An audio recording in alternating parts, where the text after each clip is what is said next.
드리겠습니다. 하나님 말씀은 신약성경 158면에 있는 요한복음 8장 12절로 24절 말씀입니다. 요한복음 8장 12절로 24절 말씀이에요.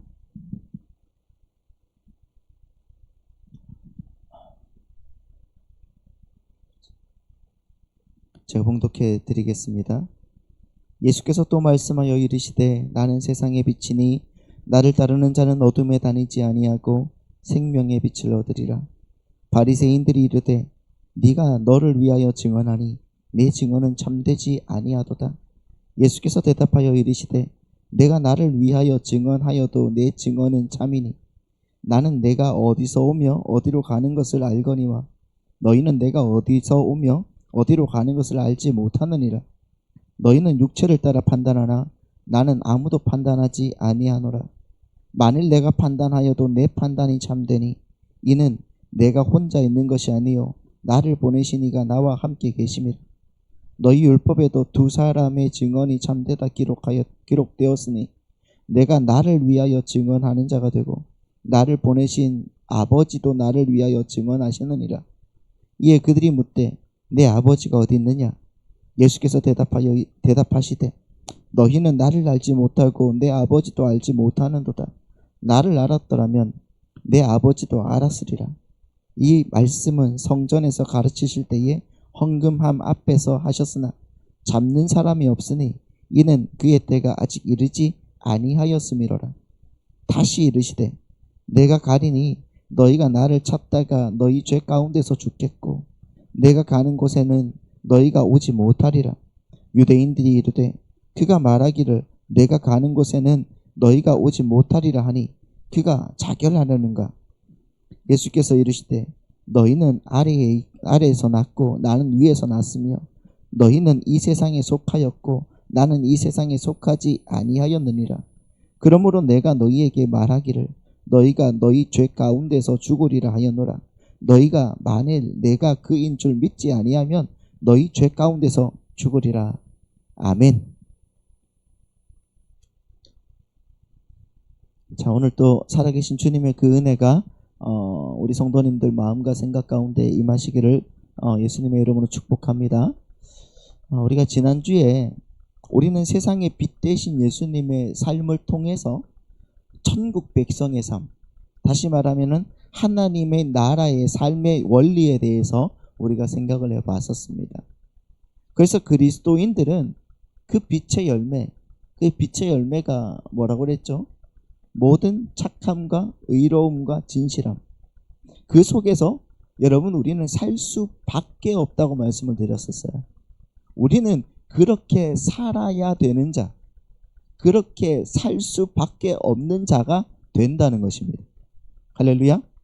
내가 내 마음대로 내 멋대로 내 힘으로 그렇게 살려고 하는 것이 아니라 살 수 있도록 주님께서 그렇게 이끌어 주시고 인도하신다는 것을 믿으시기 바랍니다. 아멘.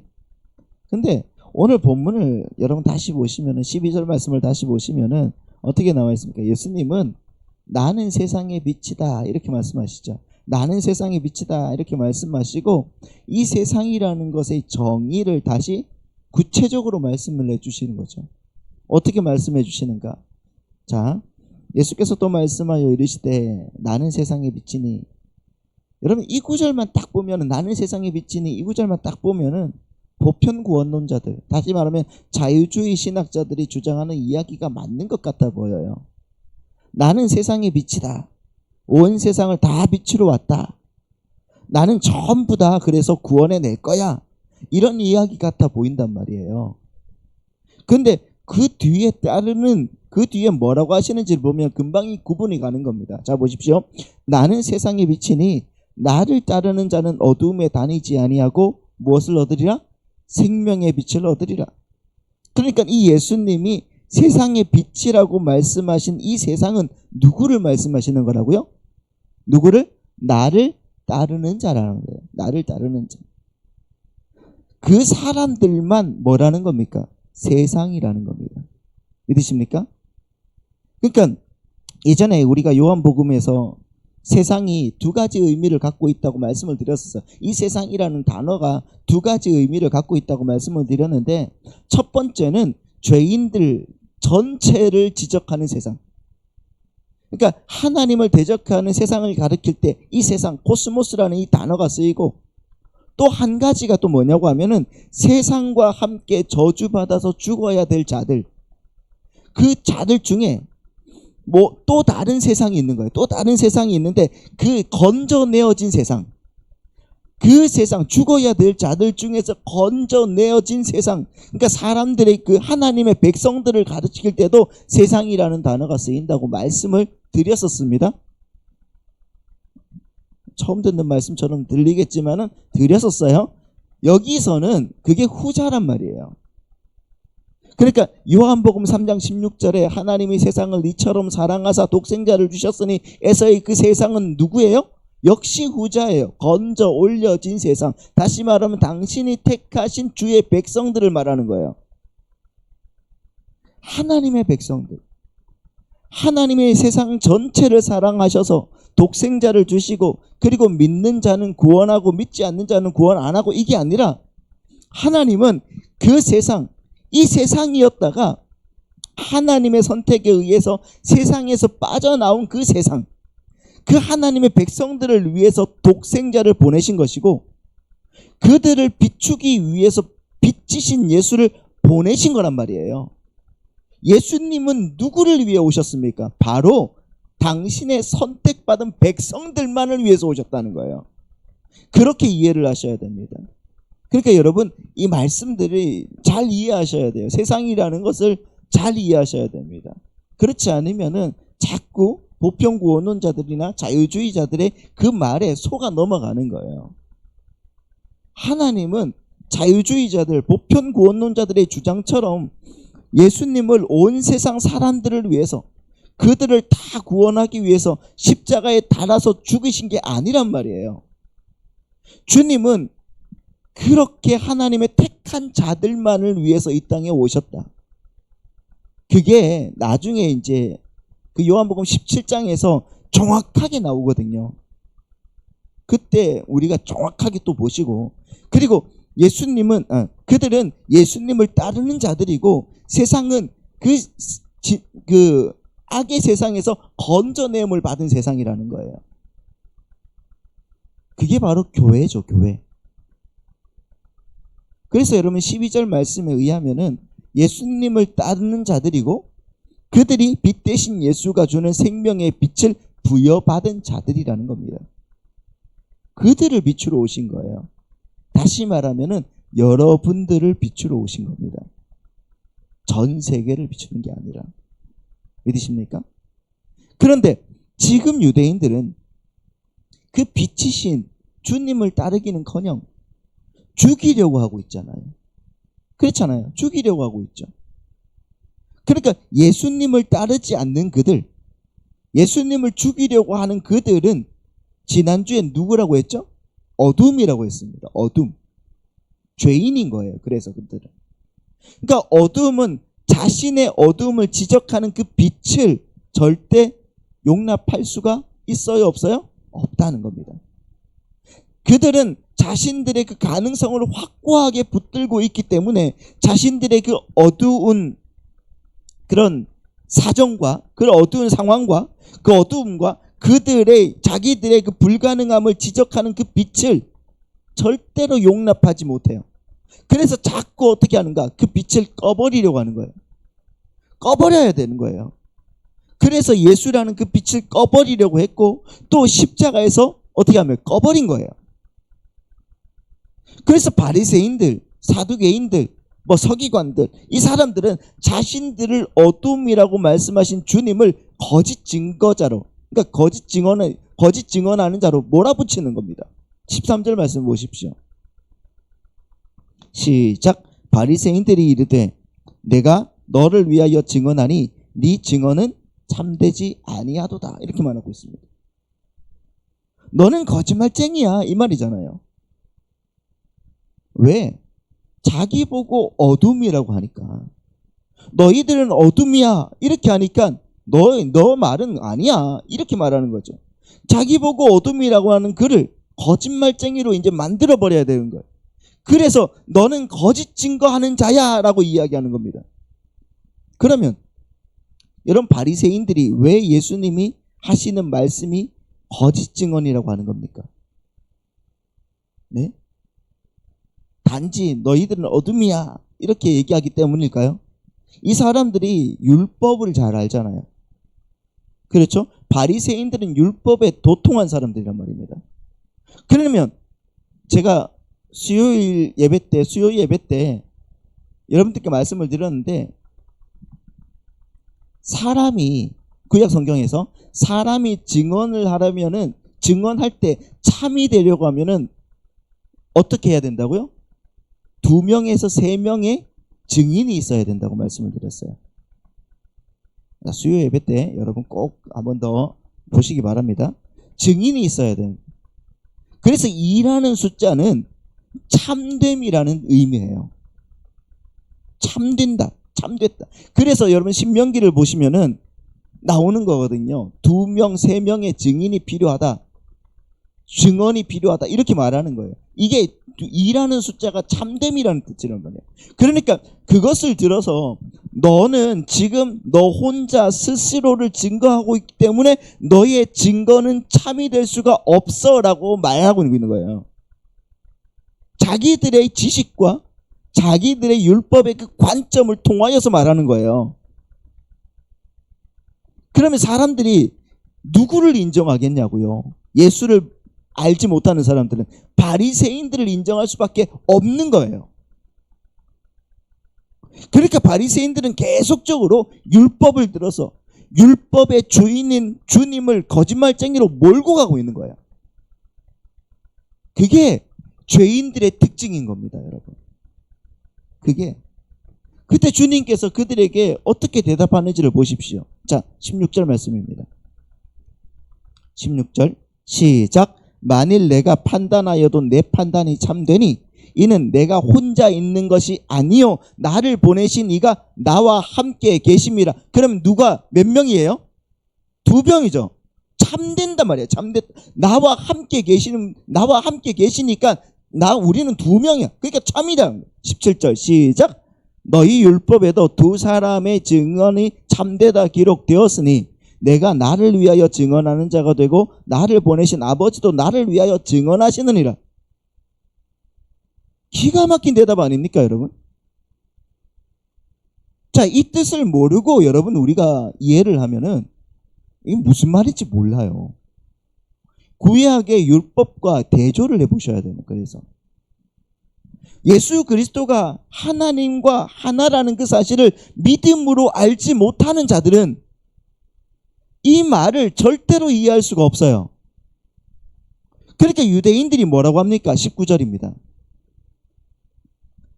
이에 그들이 묻되 네 아버지가 어디 있느냐?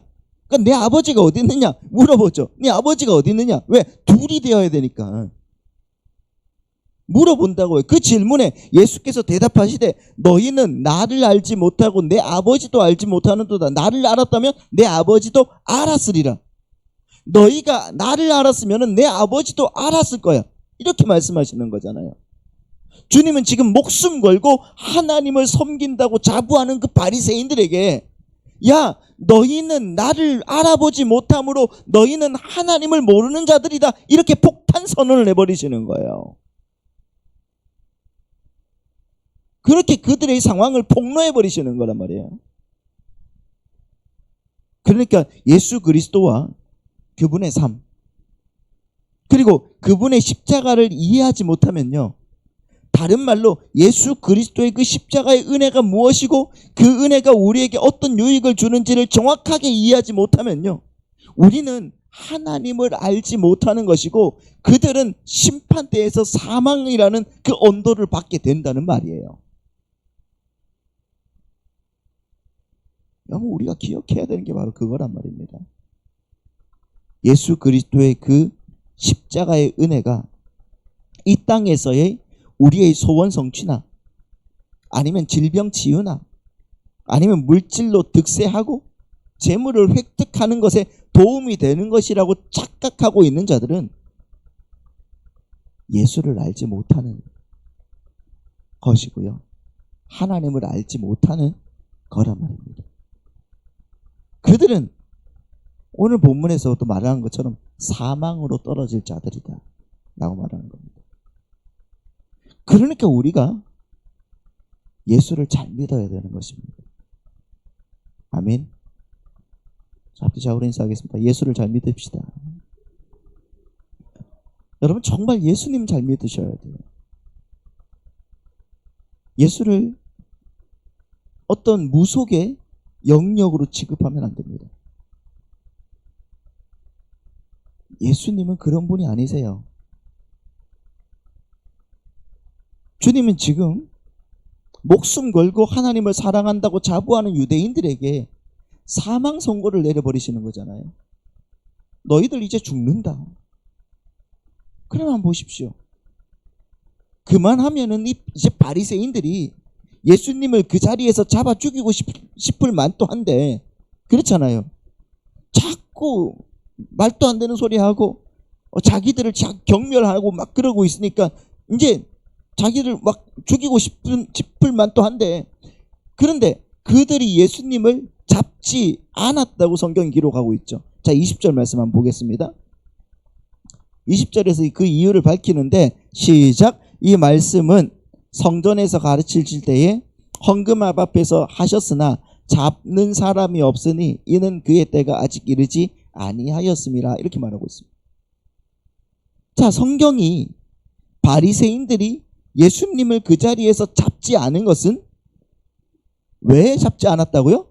아직 주님의 때가 이르지 아니하였기 때문이다. 다시 말하면 하나님의 주권, 그 하나님의 정하신 그 때, 그 주님의 그 죽음의 그 때가 당도하지 않았기 때문이라고 지금 말씀하고 있는 거예요. 성경이 굳이 이걸 밝히는 이유가 뭘까요? 그러면 왜 이걸 굳이 밝힐까요? 지금 바리새인들은 예수님을 잡아 죽이고 싶어서 안달이 나 있다. 안달이 나 있는 것을 지금 우회적으로 표현한 겁니다. 그럼에도 불구하고 하나님의 때가 아직 되지 않았기 때문에 그들이 예수님을 잡지 못했다는 거예요. 여러분, 저 20절 상반절에 예수님이 어디에 앞에 계셨다고요? 헌금함 앞에 계셨다고. 헌금함 앞에서 그들을 가르쳤다고 말하고 있어요. 그들을 가르쳤다. 그것도 이 말씀도 여러분 수요 예배 때 말씀을 드렸었거든요. 그렇잖아요. 여러분, 성전의 그 헌금함의 배치가 어디에 있는 겁니까? 어디에 있죠? 그 PPT를 좀 만들었어야 되는데, 여기 자 보세요. 여기가 이렇게 있으면은 성전이 있다고 보십시오. 성전이 있으면은 여기가 이방인의 뜰이에요. 자, 성전이 있고 성전 바깥이 이방인의 뜰입니다. 이방인의 뜰. 그리고 그 이방인의 뜰 안에 뜰로 이제 안으로 들어가면 여인의 뜰이 있는 겁니다. 여인의 뜰. 그 여인의 뜰로 조금 올라가면은 이제 그 들어가는 그 문 앞에 그 13개의 헌금함이 있어요. 저를 보여주세요. 그거 말고요. 자, 13개의 헌금함이 있어요. 예수님이 거기서 가르쳤다는 거예요. 거기서. 그 옆에 산헤드린 공의의 그 의원들이 거기에 같이 있었어요. 바리새인들이랑. 그러니까 예수님이 지금 그 헌금함 앞에서 가르쳤다고 지금 요한이 기록하는 것은 산헤드린 공의원들이 그 옆에 있었음에도 불구하고, 바리새인들이 거기에 있었음에도 불구하고 하나님의 때가 아직 안 되었기 때문에 그를 잡지 못했다는 것을 지금 강조하고 있는 거예요. 이 말씀을 우리는 잘 이해를 못하는데 유대인들은 굉장히 잘하는 거예요. 왜? 바로 잡으면 잡히는 거거든요. 그런데 여러분, 설상가상으로 주님은 계속해서 시퍼런 율법의 칼날을 들이대면서 자기들이 선민임을 자처하는 유대인들에게 뭐라고 하는가? 너희는 너희 죄 때문에 죽을 것이다. 너희는 너희 죄 때문에 죽을 것이다. 그 독서를 2번이나 계속적으로 반복해서 말을 하고 있단 말이에요. 지금 율법을 열심히 지키고 절기를 열심히 지키고 있는, 자기들은 이 율법과 절기에 목숨 걸고 지키고 있다고 하는 그들에게 너희는 지금 죄 가운데 있고 너희는 그 죄 가운데서 죽을 거야. 이렇게 얘기한다고요. 자, 21절 말씀 한번 보시죠. 21절에서 24절. 다시 이르시되 내가 가리니 너희가 나를 찾다가 너희 죄 가운데서 어떻게 하겠고? 죽겠고 내가 가는 곳에는 너희가 오지 못하리라. 유대인들이 이르되 그가 말하기를 내가 가는 곳에는 너희가 오지 못하리라 하니 그가 자결하려는가? 웃기잖아요, 이 말씀이. 자, 23절입니다. 예수께서 이르시되 너희는 아래에서 났고, 너희는 아래에서 났다는 말씀이 어떤 말이에요? 너희는 그저 땅에 속한 자였고 너희는 죄에 속한 자들이었고 나는 위에서 났으며 너희는 이 세상에 속하였고 나는 이 세상에 속하지 아니하였다 말씀하고 있습니다. 그러므로 자 24절 그러므로 내가 너희에게 말하기를 너희가 너희 죄 가운데서 죽으리라 하였다. 또 반복해서 계속적으로 말씀하고 있죠. 너희가 만일 내가 그인 줄 알았으면 너희 죄 가운데서 죽으리라. 주님의 이 말씀은요, 여러분 율법을 가지고 율법으로 남을 정죄하고 살해하려고 하는 그 행위 자체가 죄이고 이게 누구에게서 나타났어요? 그 간음한 여인에게서 나타났지 않습니까? 잡아왔잖아요, 죽이려고. 그들은 그 율법으로 말미암아 오히려 죄 가운데서 죽게 될 것이라는 그 엄청난 선포를 내버리시는 거예요. 이걸 들은 사람들이 얼마나 화가 났겠습니까? 24절에 보면은 자 뭐라고 있습니까? 내가 그인 줄, 그렇죠? 자 너희에게 말하기를 너희가 너희 죄 가운데서 죽으리라 하였노라. 너희가 만일 내가 그인 줄 믿지 아니하였다면, 내가 그인 줄이라고 하잖아. 내가 그인 줄. 내가 그인 줄이라는 말이 이 말씀이 뭐냐? 에고 에임이라는 거예요. 이 에고 에임이는 뭐야? 나는 나다라는 뜻입니다. 그러면 이 말씀이 어디에서 나왔어요? 나는 나다. 나는 스스로 있는 자다라는 말이에요. 이게 출애굽기에서 하나님이 자신을 표현한 말이란 말이에요. 유대인들은 예수님이 나는 나다 할 때 난리가 나는 거예요. 지가 어떻게 하나님이야? 나는 스스로 있는 자다. 이 말을 할 때 주님은 지금 자신이 하나님이라는 걸 밝히는 거잖아요. 그런데 내가 여호와 하나님임을 알지 못하고 믿지 않는 자들은 너희 죄 가운데서 죽으리라 말씀하고 계십니다.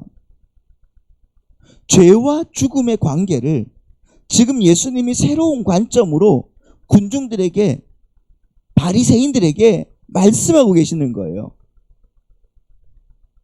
여러분, 예수님이 하나님임을 믿지 않는 게 죄고 그 죄의 대가로 오는 것이 죽음이다라고 얘기하는 거예요.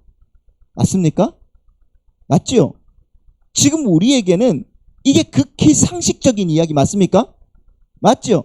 그런데 그 당시 유대인들은 율법을 안 지키는 게 죄인 줄 알았단 말이에요.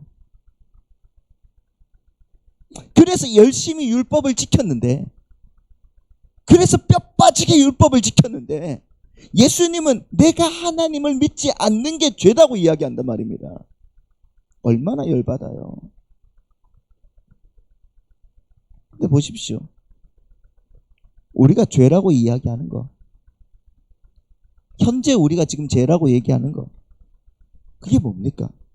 솔직히 사회법상, 어떤 윤리법상, 도덕법상 우리가 죄라고 규정하는 것들은 솔직히 말하면 죄의 본질에서 나오는 그 증상이란 말이에요. 제가 지금 감기에 좀 걸린 것 같아요.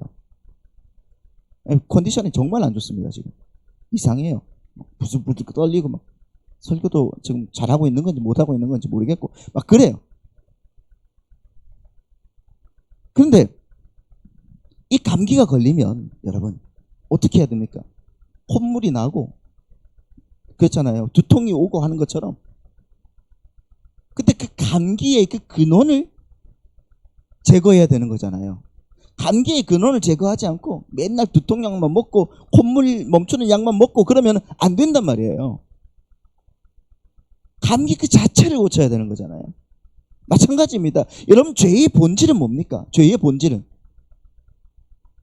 죄의 본질이라는 것은 하나님을 떠난 인간들이 자신들의 그 가능성을 믿고, 그리고 자기들의 그 운명을 스스로 개척해 나갈 수 있고 운행할 수 있다고 믿고, 그런 힘이 자기들에게 있다고 믿는 것을 죄라고 하는 거예요. 나에게 힘이 있습니다, 그렇기 때문에 당신 필요 없습니다 라고 얘기하는 것이 바로 죄란 말이에요. 그러니까 인간이 하나님 절대 의존적인 존재로서 하나님의 생명력을 받아서 그분께 순종함으로 존재하고, 거기서 또 행복과 기쁨을 누려야 되는데, 맞잖아요. 아니야. 내가 왜 하나님 말만 들어야 돼? 내가 왜 하나님 안에서 살아야 돼? 맨날 나한테도 힘이 있어. 나도 가능성이 있어. 내가 왜 무력해야 돼? 내가 왜 무능력해야 돼? 아니야. 나도 내 인생을 운행할 수 있고, 나도 내 인생을 운전할 수 있어. 그리고 내 스스로 이 세상에 있는 힘을 쌓아서 행복에 도달할 수 있고 구원에 도달할 수 있어 라고 믿는 것 자체가 죄란 말입니다. 그게 죄예요. 성경이 말하는 죄가 바로 그거란 말이에요. 남을 미워하고 시기하고 질투하고 미움, 다툼, 시기, 질투, 이런 건요, 그 죄 안에서 파생되어 나오는 겁니다. 그냥 거기에서 나온 것들이 이렇게 많은 죄의 증상들인 거예요. 증상들. 그 말은 여러분 이런 거죠. 모든 인간들은 죄인이고 불가능함과 무능력함 속에 있는 가련한 존재들이라는 거예요. 맞습니까? 이게 바로 전적 타락, 전적 무능력이에요. 하나님을 떠난 인간들은 아주 불가능함과 무력함 속에 있는 가련한 존재들입니다. 그런데 선악과를 따먹은 인간들이 얼마든지 자신들 스스로의 힘과 지혜를 이용해서 선에 이를 수 있을 뿐만 아니라 행복에도 도달할 수 있다고 믿어요. 전지전능한 하나님 앞에서 먼지밖에 안 되는 인간들이, 다른 말로 아무것도 아닌 그렇잖아요. 무잖아요. 아무것도 아닌 인간들이 자신의 그 가능성과 나는 무가 아니라 유로서의 그 존재 증명을 하려고 할 때 성경이 그것을 뭐라고 한다고요? 죄라고 하는 거예요. 죄. 그러니까 성도는 이 땅에서 뭐 하는 존재입니까? 뭘 해야 되는 거예요? 구원받은 성도는요, 나는 아무것도 아니구나, 그걸 인정하고 가는 자들이란 말이에요. 그래서 나는 아닙니다, 오직 예수님만 정답입니다, 이 말만 복창하고 가는 겁니다. 할렐루야. 그러니까 이런 얘기를 하면은 세상 사람들은 기분 나쁘죠. 좋을 리가 없죠. 내가 왜 아무것도 아니야? 내가 왜 먼지야? 내가 왜 내 힘으로 살겠다고 하는데 당신들이 뭘 그렇게 얘기를 하는 거야? 내가 내 힘으로 살겠다고 선악과를 따먹고 지금 여기 이렇게 당당하게 서 있는데 왜 나보고 아무것도 아니라고 그래? 왜 나보고 불가능하다고 그래? 왜 나보고 무능력하다고 그래? 그러니까 여러분, 기독교 복음을 못 받아들이는 겁니다. 성도는요, 선악과를 따먹는 게 얼마나 큰 잘못인지를 깨닫는 자들이에요. 그리고 하나님이 따먹지 말라고 하면 내가 안 따먹고, 하나님이 죽으라고 하시면 내가 죽고, 나보고 살라고 하시면 내가 살고, 나보고 먹으라고 하시면 내가 먹고, 자라 하시면 자고. 그게 다군요. 그걸 깨닫고 가는 거예요, 여러분. 하나님 말 잘 듣는 게 참 행복에 이르는 길이군요. 이걸 알고 가는 겁니다. 그래서 하나님 말씀에 순종하는 자로 이 땅에서 지어져 가는 거라니까요. 그게 거룩인 거예요. 그게 성도의 삶이고요.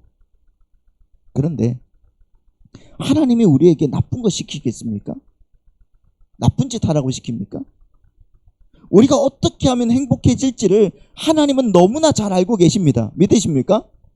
그렇잖아요. 하나님은 너무나 그걸 잘 알고 계시고, 그 우리가 행복해지는 그 길에 필요한 것들을 우리에게 시킬 거란 말이에요. 그런데 그 하나님께 순종하지 못한 자들은 세상에 속아서 그 말씀을 안 듣고 계속 불행 속에서 살다가 사망에 던져지는 것이고, 세상이 제시하는 그 당근과 그 설탕 발린 뭐 그런 거 있잖아요. 그런 거, 사탕, 꿀 이런 거 받아 먹다가 지옥으로 떨어지는 것이고, 우리는 그런 세상의 속임수에서 눈을 돌리는 거예요. 눈을 돌려서 하나님이 진짜 우리에게 주시는 참된 그 행복에 이르는 그런 길이 어떤 것인지를 분별하고 깨달아서 하나님 말씀을 열심히 듣는 자로 지어져 가는 거예요. 그걸 하나님이 하시는 거란 말입니다. 그러니까 이 땅에서 우리는 자꾸 부인되어져 가는 거예요. 하나님의 약속은 아니죠. 우리 안에 있는 약속들은 계속적으로 무효화되고, 여러분의 욕심은 자꾸 파괴되어져야 가는 거예요. 그게 성도의 올바른 삶인 겁니다. 그래서 때로 죄송한 말씀이지만 여러분의 사업이 망하고 여러분의 삶에 병이 걸린다고 할지라도 그것이 여러분의 욕심을 깨고 여러분을 하나님의 자녀다운 자로 성숙시켜 가는데 도움이 된다고 하면 그게 바로 복이고 그게 바로 형통이라고 말씀을 드리는 거예요. 그래서 그들은 이 세상을 살면서도 이 세상 사람들이 아닌 것처럼 그렇게 푹 떠서, 그렇잖아요. 하나님과 관계된 그 삶을 살아가는 사람들이 바로 성도라고 하는 겁니다. 그래서 여러분, 우리는요, 이 땅을 살아가지만 본질적으로 이 세상을 살아가는 사람들하고는 다른 삶을 사는 그런 자들이라는 겁니다. 본질적으로 달라요. 그러니까 세상 안에서 살고 있으나 세상에 속한 사람들이 아닌 사람들, 하나님에 의해서 소유된 백성들, 그런 사람들을 우리는 성도라고 하는 것입니다. 그러므로 성도들은 세상의 주관을 받지 않는 거예요. 성도들은요, 정치, 경제 그런 거에 영향을 받는 사람들이 아니란 말이에요. 기독교가 그 정치, 경제에 휩쓸리게 되면 안 된다는 말입니다. 그래서 세상의 정신이나 사고방식에 주관받지 않는 자들이 바로 그리스도인들, 성도라고 하는 겁니다. 믿으십니까? 그렇게 다른 사람들이 세상 사람들 가운데서 살아있을 때 세상은 그들을 보면서 영향을 받게 되는 거예요. 그들은 완전히 다른 삶을 살고 있기 때문에 도대체 저들이 믿는 하나님, 저들이 믿는 예수는 누구기에 저들은 저렇게 다른 삶을 살고 있는가? 어떻게 구별돼서 우리와는 저렇게 확연하게 다른 삶을 살고 있는가? 라고 사람들에게 영향을 분명하게 주게 되어 있다고요.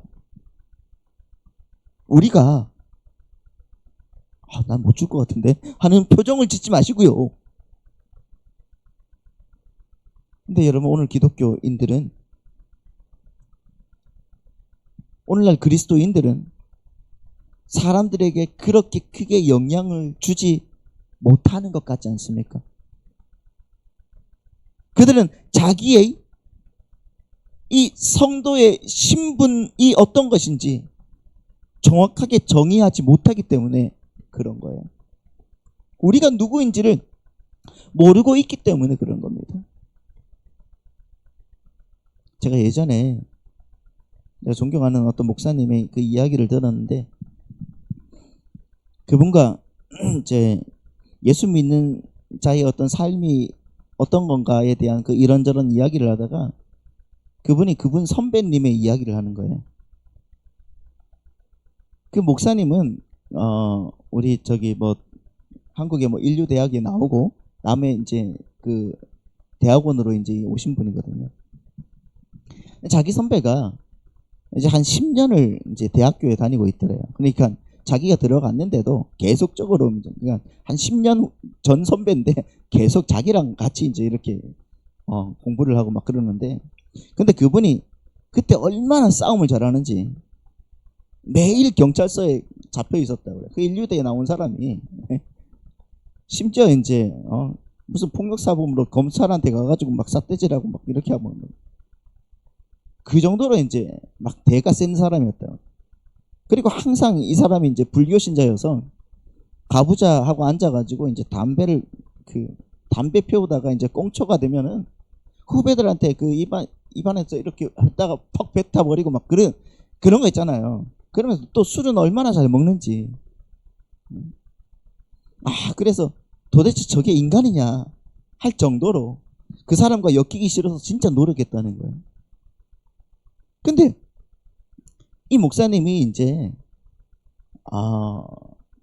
자기가 이제 저기 뭐 전체를 졸업하고 이제 목회를 한다는 소식이 이 선배한테 들렸나 봐요. 그래서 자기한테 전화가 왔더라는 거예요. 나 아무개인데 나 기억하겠냐 그러더래. 어떻게 기억을 못해요. 그래서 가슴이 철렁 내려앉았다고 합니다. 이 사람이 나한테 또 어떤 무게꼬지를 하려고 하나. 그래서 뭐 아무튼 만났는데 이분이 다행스럽게도 예수를 믿고 있더라는 거예요. 이 목사님이 얼마나 놀랬겠습니까? 그렇게 술 좋아하고 그렇게 싸움 좋아하고 싸움 잘하고 그렇게 성질 괴팍했던 그 선배가 예수를 믿고 있더라는 겁니다. 근데 그분이 어떤 이야기를 하냐면 자기가 이제 예수를 제대로 만나고 나서, 그러니까 자기가 너무 술을 좋아하고 그렇기 때문에 이제 자기 직장 안에서는 정말 이 선배를 데리고 가면은 정말 재미있게 놀 수 있는 사람, 그런 사람 있지 않습니까? 어느 정도 이제 술에 거하게 되면은 왜 그 넥타이 이렇게 이제 머리에 묶고 뭐 그런 사람들 있잖아요. 테이블로 올라가는 사람들 있잖아요. 이런 유형의 사람이란 말이에요. 얼마나 재밌게 노는지. 그래서 야, 우리 놀러 가면은 항상 이 사람 데리고 가야 된다 했던 사람인데, 그 정도의 사람인데 자기가 이제 예수를 만나고 나서 어느 날 이 사람이 술을 딱 끊어버린 겁니다. 정말 술을 딱 끊었어요. 그리고 이제 자기가 직장 간부니까 그 뭐 자기 회사의 회장이나 아니면은 그 임원들이 모여서 함께 술자리 하잖아요. 그렇잖아요. 그러면 쫙 앉아서 그 회장님의 그 잔 한번 받아보려고 얼마나 그 임원들이나 아니면 부장들이나 이런 사람 노력을 합니까? 그 자리를 밀치고 앉아서 그거 한번 받아볼까 하는데, 그때 회장이 이제 쭉 임원들 앉혀놓고 이제 술을 쫙 돌리고 있는데, 그럼 딴 사람들은 어떻게 합니까? 혹시 나 안 따라주면 어떻게 하나 이렇게 벌벌 떠는데, 이 사람 이제 김이사 이렇게 따라주려고 하는데 술잔을 어떻게 턱 엎었다는 거예요. 그러면서 저는 예수 믿는 사람이라 술을 안 먹습니다. 그러니까 그 회장이 야, 내가 예수 믿는 사람 많이 봤는데 다들 잘 먹더만 뭘 그래, 안 받아. 저는 예수 믿은 지 얼마 안 돼서 지금 먹기 또 시작하면 또 흔들릴까봐 안 먹습니다. 분위기 어떻게 되겠습니까? 싸해져. 거기서 싸해지는 거예요. 그렇게 몇 차례 회장이 주는 술잔을 거절했는데, 그래서 보니까 이제 곧 잘릴 것 같더래요. 잘릴 것 같더래요. 근데 어느 날 부사장이 그러더래. 술이 이만큼 취해가지고 부사장이 야, 김이사, 나도 예수 믿는 사람이다. 그런데 회장이 계속 술 따라 줄 때 나는 낼름낼름 다 받아 먹었는데 내가 진짜 너만큼은 정말 끝까지 그 술잔 안 받기를 내가 마음속으로 간절하게 바랬다. 그러더래요. 그런데 끝까지 네가 그거 안 받는 거 보고 내가 참 너는 정말 참 기독교인 같아서 너무 고마웠다. 그러더라는 겁니다. 그러면서 그 회사에 있는 그 술판들이 술자리들이 이 양반 때문에 깨지기 시작하더라는 거예요. 재미없으니까. 그렇다고 이 사람 빼놓고 갈 수도 없고 가면 사이다하고 우유 시켜놓고 거기 앉아서 기도하고 막 그러니까 이제 여러분 그게 재미없는 거예요. 한 사람이 그렇게 바로 서려고 결단하고 노력하니까요. 그냥 주변에 있는 사람들이 영향을 받더라는 겁니다. 어떤 영향이든지 영향을 받는 거예요. 여러분,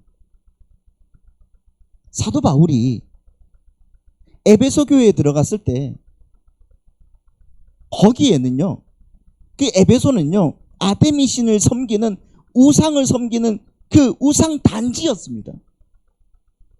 교회 안에도 우상을 섬기는 사람들로 부쩍부쩍했단 말이에요.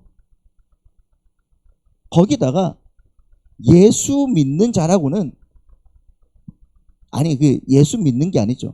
거기다가 신자라고 하는 사람들은 그 침례 요한의 12제자밖에 없었습니다. 사도행전 19장에 보면 그렇게 나와 있어요. 그 사람들은요, 예수님도 몰랐고 성령도 모르는 사람이었어요. 사도 바울이 얼마나 가슴이 답답했겠습니까? 그래서 그 사람들한테 너희들 성령이 누군지 아니? 예수가 누구신지 아니? 모르는 거예요. 그랬더니 이제 사도 바울이 예수님을 설명해주고 침례를 줬습니다. 그렇게 그 12명이 에베소에서 성도로서 서기 시작하니까 나중에 그 에베소라는 곳이 여러분 사도 요한의 일터가 되는 거예요. 거기에 교회가 생기는 겁니다. 하나님의 일이 일어나고 그렇게 여러분 성도들은요, 성도들이 그냥 바르게 서려고 내가 하나님 말씀 앞에서 바르게 서려고 그렇게 존재하는 것만으로도 세상에 영향력을 미칠 수 있는 사람들이라는 거예요. 믿으십니까? 나는 못해. 나는 안 돼. 그거 아니에요. 계속 하나님의 은혜 안에서 서십시오. 여러분 우리는 모두가 성도들이에요. 맞습니까? 성도예요? 우리 하나님이 선택하신 성도란 말입니다. 적어도 우리는 성도로서 우리 주변에 있는 사람들에게 가까이 있는 사람들에게 저 사람 정말 예수 믿는 사람 맞구나.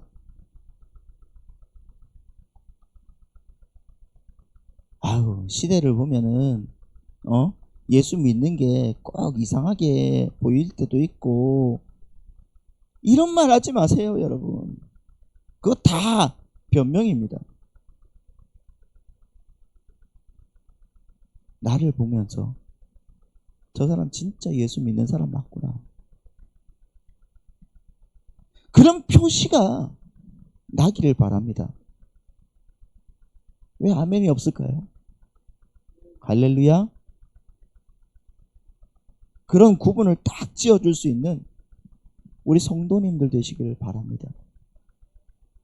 다음 주에 우리 교회 4주년 예배가 있어요. 추수감사주일 예배가 있습니다.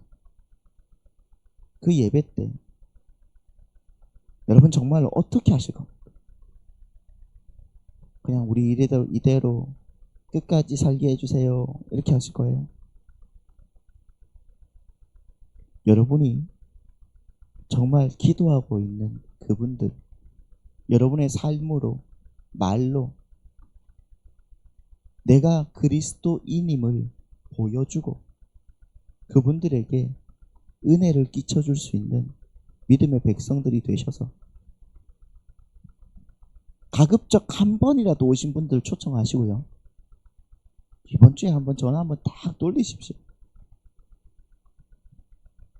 네. 네.